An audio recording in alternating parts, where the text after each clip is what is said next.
the hemp into fiber.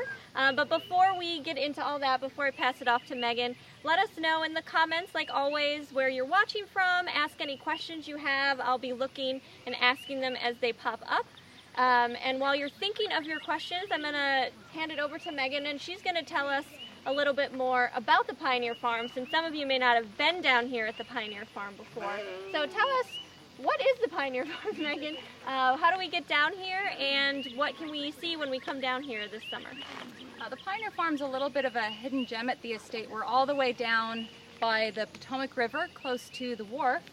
And the Pioneer Farm name is sometimes a little bit confusing for folks. They hear pioneer and imagine pioneers trekking across the plains, but what we intend to represent is George Washington as a pioneering farmer, someone who is experimenting. He believed it was his duty as a man of means to experiment and find better ways to work in agriculture, and that he could share these ideas. So we have taken a stretch of land that was a swamp in George Washington's time and turned it into a miniature version of one of his farms. So you can come see the same kinds of crops that he was growing, some of the experiments that he was trying.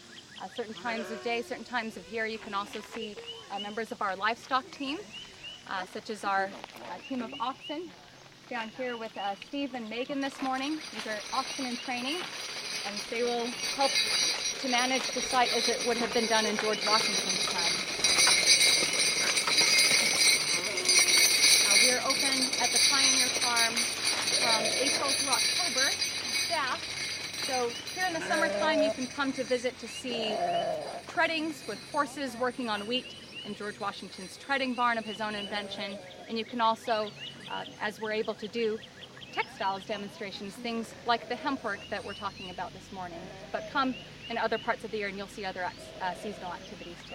Awesome. Well, why don't we hop into the hemp? Talk about the hemp behind you. Oh yeah, that's a good point. Now the hemp growing down here at the farm is grown in what we call our sundries field. George Washington had several primary fields on his farms, but was growing smaller quantities of other crops around those fields, and hemp would have been included in those sundries crops, as he called them. So you can see the hemp back here behind us, the really tall, really dark green plant. It still has a few more feet to go before it will be ready to harvest. Later on, he also was interested in getting economic independence from England. At that time, most fabric was being produced in Europe and then came through England here to the colonies, and that made it extremely expensive for the colonists to buy. So Washington was interested in having the colonies produce their own hemp, flax, and other fabrics for consumption here as well as for export. Now Washington getting into hemp, both his reasons and his timing were typical of what was going on elsewhere in Virginia. Hemp was introduced to the colony of Virginia in 1611 by Sir Thomas Dale, and by 1710 a fair amount was being grown here, but the focus at that time was producing hemp and linen fabric for use in the colony. By the 1760s there was a commercial boom for hemp, and the reasons for that were that the prices for tobacco were down. In addition, the amount of tariffs that were being charged on hemp imported to England was dropped, which meant that colonists could earn more by selling hemp to England.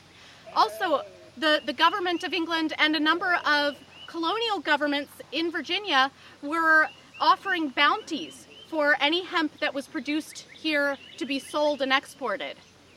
So those are some of the reasons that other people were getting into growing hemp. Now Washington eventually shifted away from commercial production and into production for Mount Vernon specifically. And he did that because they really didn't have the best land here for growing hemp. But Washington did have a very successful commercial fishing industry that required lots of twine for repairing the fish nets. He also had a growing slave population, and they needed shoelaces, and they produced the hemp shoelaces for the slaves right here at Mount Vernon. And they were also making hemp sacks here at Mount Vernon on the estate with the hemp that they grew. So I'm going to pass things back to Megan, and she can talk a little bit about the growing process for hemp. So before we get into that, we did have a question pop up. Someone was wondering how many acres did George Washington farm? Not just hemp.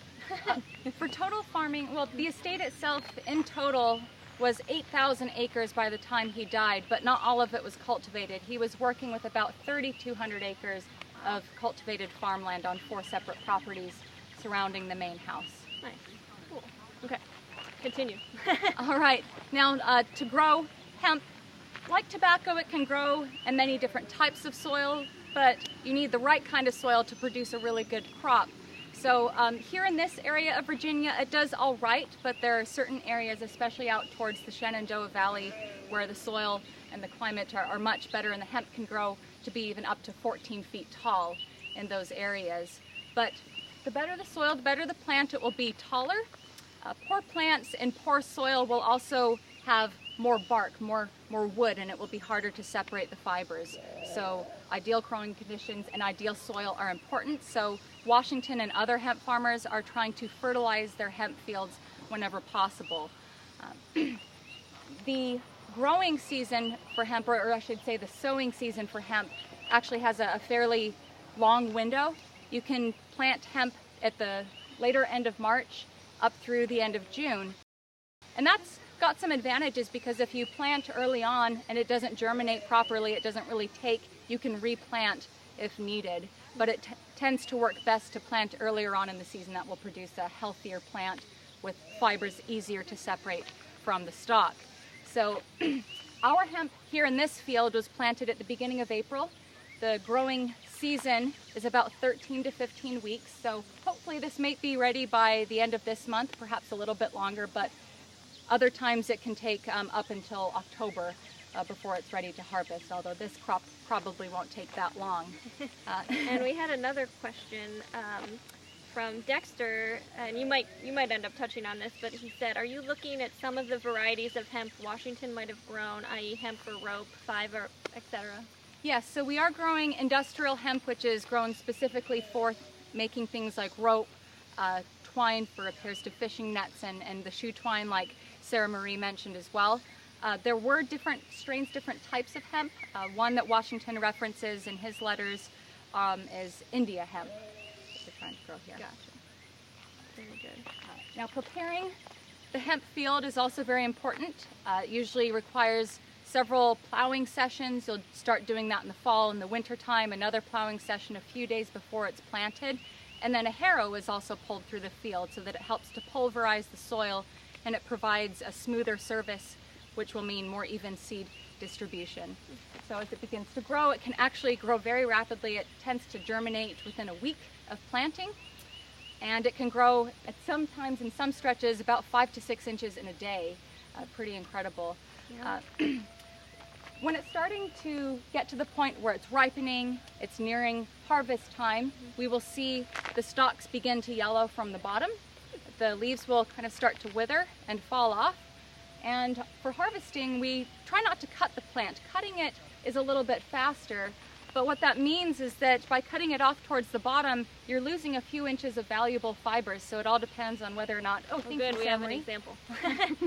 So sir, here's some of our hemp pulled directly from our field today, so it will continue to grow even taller than this.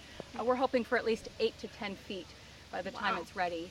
And if you want to hold up so they can see what it looks like at the bottom there when they pulled it out this morning. Yes. You just pulled it out, right? Yes. Yeah. So it takes just a little bit longer to pull it out by the root, but again, you're saving some of these valuable fibers down at the bottom couple of inches, so that too is important. We have a question from Clay about the strength of the hemp. So how does the strength and efficiency of hemp rope compare to more common fibers used in ropes today? Very good question. It's a very strong fiber. It can be wet and still have great strength, so that's especially why you find things like fishing nets made out of hemp rather than something like flax twine, that kind of thing, or linen twine. So I couldn't speak into more detail about that, and I'm not sure, Sarah Marie, do you know about that? But but that is perhaps something that we can research for you and get back to you on Facebook later on this week or later on today. Sounds perfect.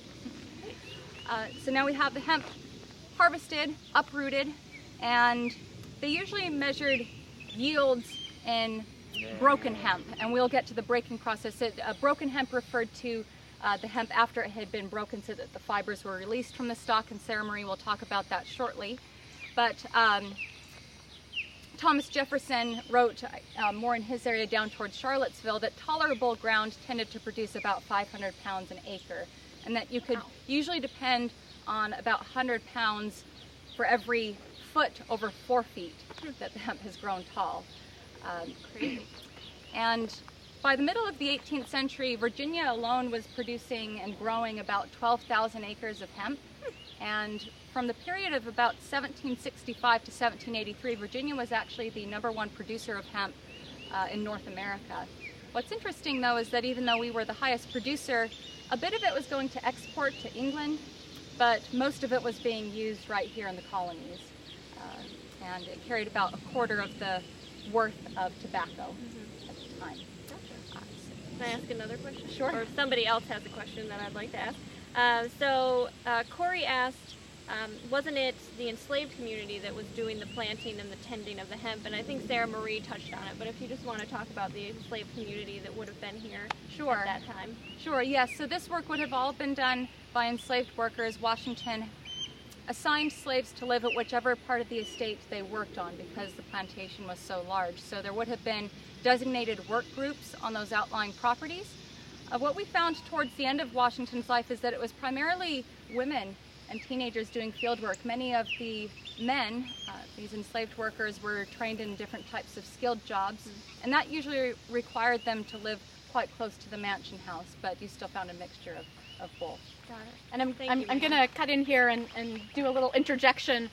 One of the things that we've read is that having the women do the field work was a little bit of a problem for the hemp, because later on in the harvesting and breaking processes, the men could do significantly more. Hemp is a really tough plant. The fibers and stalks are thick and heavy, and so the men could do more, and they could produce a better quality often. So having the enslaved women do this work was a bit of a disadvantage. Interesting. Thank you, Sarah. Now, after getting to harvesting, the first thing we do is we'll put it into small bundles. One 18th century resource mentions making bundles no bigger than the width of a man's calf. So an interesting Very way to scientific measurement. Yes.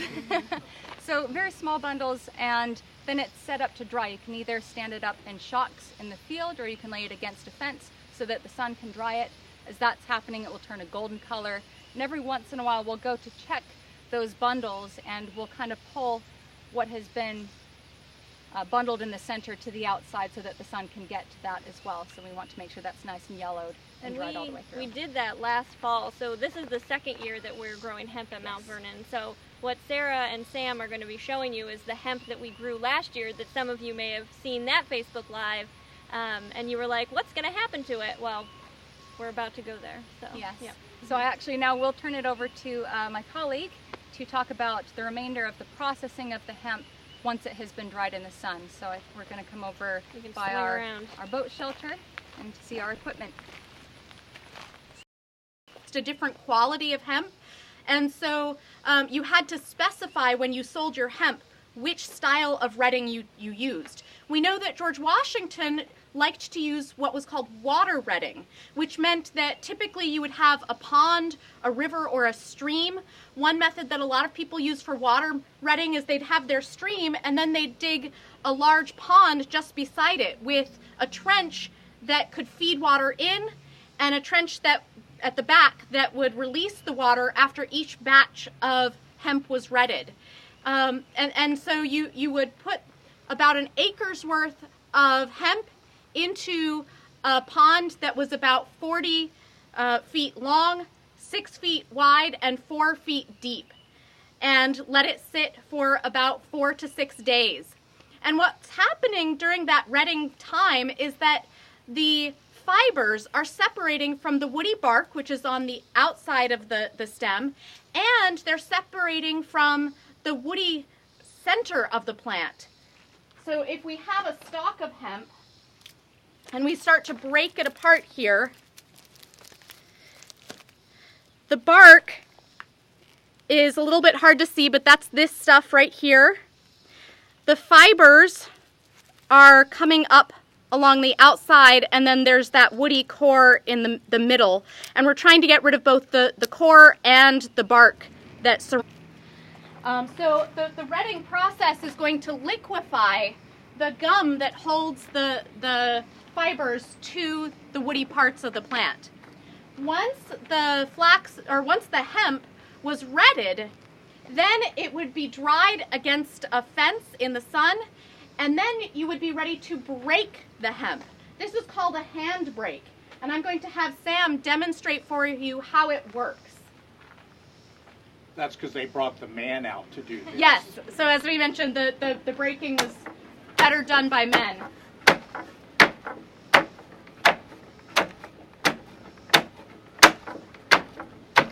So you'll notice that as he's working, the woody parts of the plant are beginning to shatter and fall away. Those woody parts are called herds or shivs, and you can see them underneath the handbrake there. As the herds are falling, the fibers are released, and it's the fibers that we're really interested in. A man doing this work could typically break about 60 to 100 pounds of hemp fiber in a day. A woman could usually do about 30. And it does take skill, even though it looks like all he's doing is pounding, because if you work it too hard, you can actually break the fibers and snap them instead of just releasing them from the stalk, and that will reduce the amount of finished product that you get. This is actually where you would stop the hemp processing if you were going to produce the hemp commercially.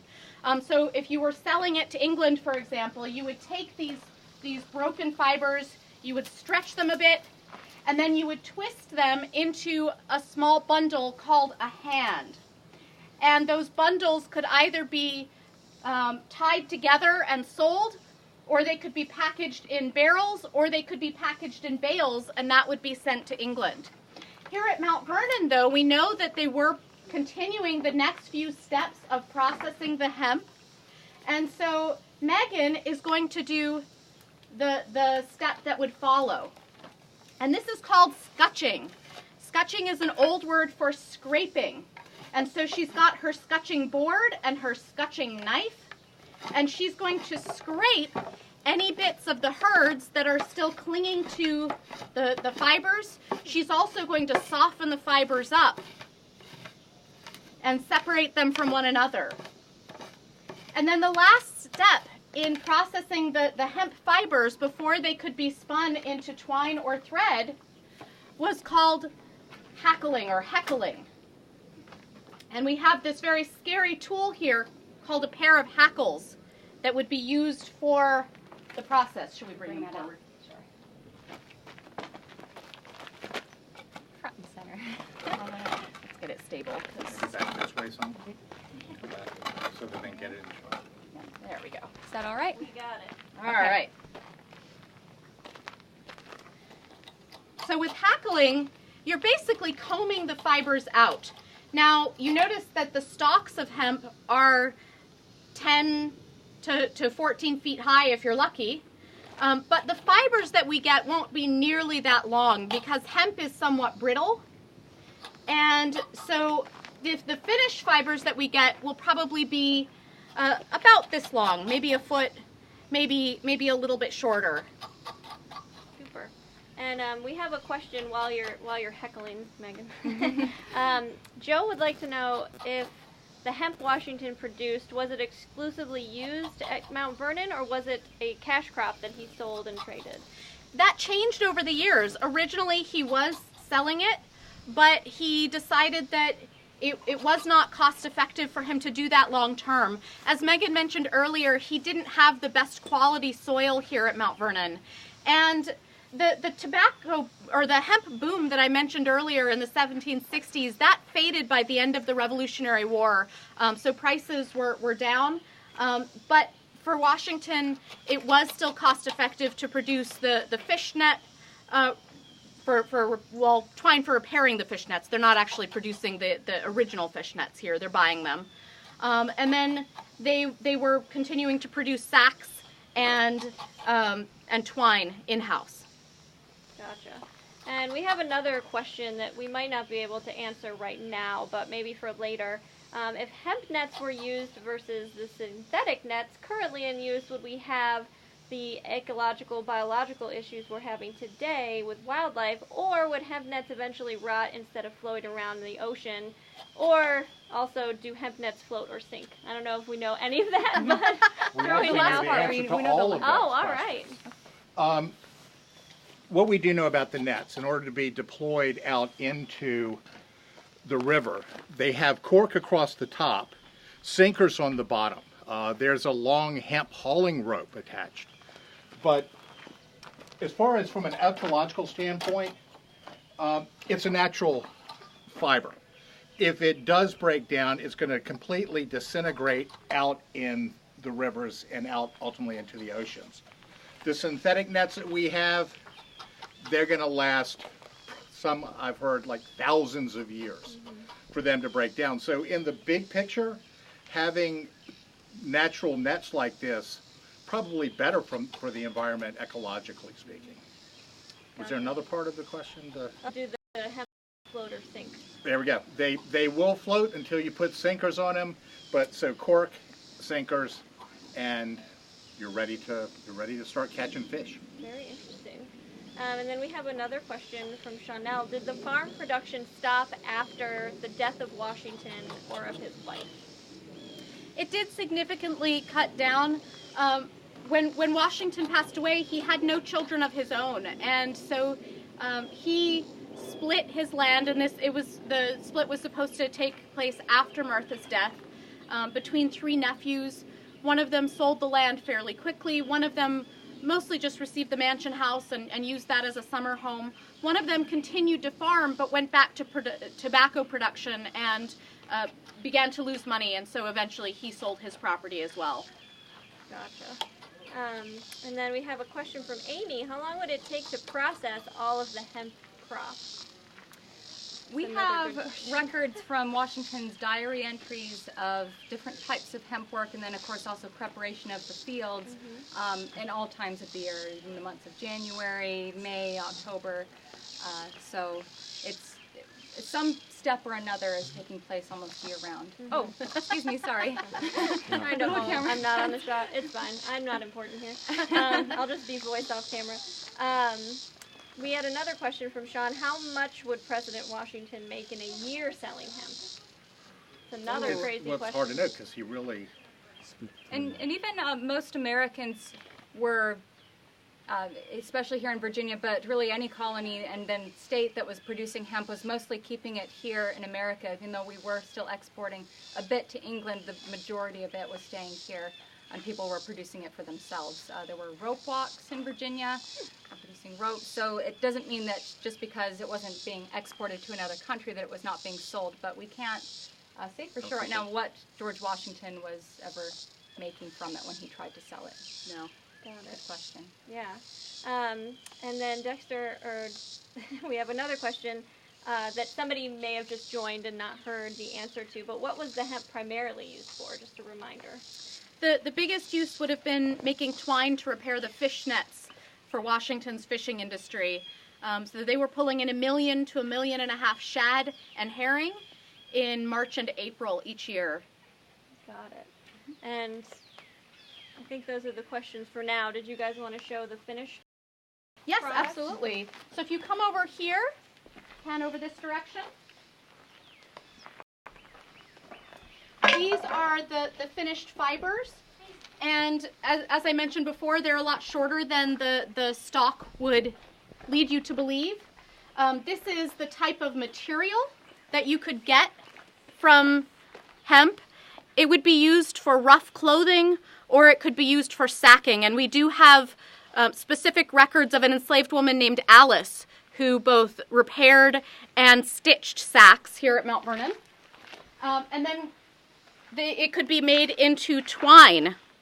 And we have records of Kitty, one of the spinners here at Mount Vernon, an enslaved spinner, making twine both for shoelaces and for the fish nets.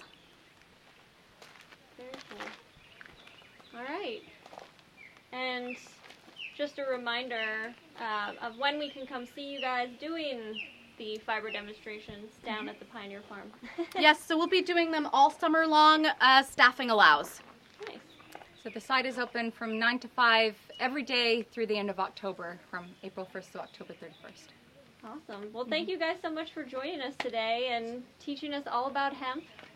Thank you for having us. Yeah. It was a pleasure. Yes, please come see us. Yes. Hopefully we'll see you guys soon. See ya. Bye-bye.